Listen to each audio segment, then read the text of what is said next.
O teatro surgiu em Atenas, na Grécia, por volta de 550 a.C., no período clássico, por conta das comemorações ao deus Dionísio. Dionísio era uma divindade da mitologia grega, que está relacionado à festa, fertilidade e vinho. As durações para ele duravam cerca de uma semana, e as pessoas cantavam, dançavam e bebiam. Na época, as mulheres não podiam participar das atuações, pois elas não eram consideradas cidadãs. Então, as máscaras que eram para ser artefatos ritualísticos passaram a ser usadas para representar ambos os sexos. A estrutura do teatro da Grécia ficou muito conhecida até o dia de hoje, pela sua principal característica, ser ao ar livre. E hoje em dia nós conhecemos essa estrutura como teatro de arena. Do grego, o termo tragédia é formado pelas palavras tragus, bode e oide, canção. Seu significado é canção ao bode, pois nas celebrações do Dionísio, um bode era sacrificado para a oferenda e, além disso, os homens se vestiam sátiros. É o gênero teatral mais antigo de todos, que se baseava nas histórias trágicas e mitológicas como medo, morte e o terror. Ou seja, tragédia é um gênero artístico que representava uma peça teatral ou um poema com final infeliz. Uma das grandes características que diferenciam da comédia eram os personagens. Assim, na tragédia, os personagens eram deuses, reis e heróis, enquanto na comédia eram homens comuns. Do grego, o termo comédia significa um espetáculo divertido.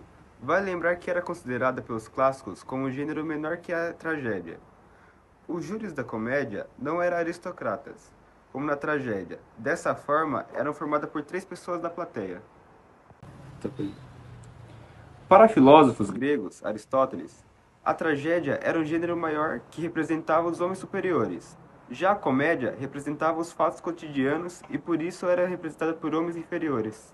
O teatro teve uma importante função, primeiramente religioso, nas celebrações ao deus Dionísio, onde ele nasceu.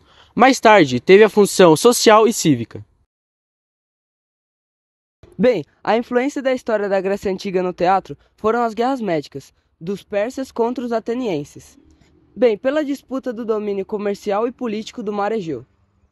Como o teatro fazia parte das festas, e as festas estavam vinculadas à vitória da Liga de Delos, os atenienses venceram dos persas e assim comemoravam esse grande feito.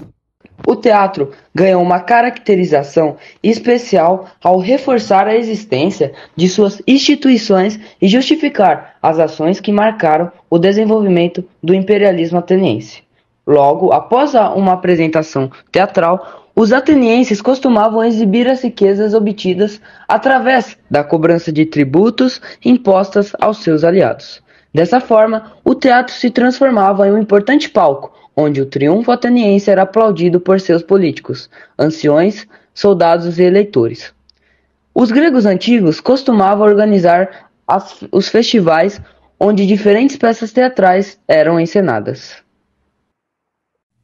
Contando um pouco sobre as curiosidades, em tais festivais as pessoas bebiam vinho até ficarem embriagadas, o que lhes permitia entrar em contato com o deus homenageado.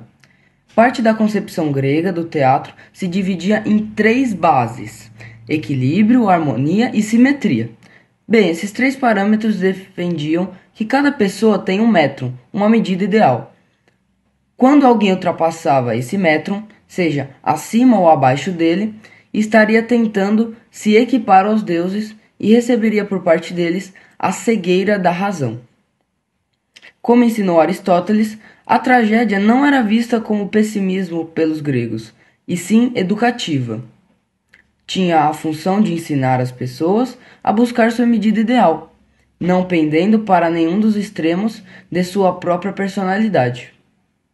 Uma das principais peças atenienses foram Édipo Rei, uma tragédia que foi escrita por Sófocles.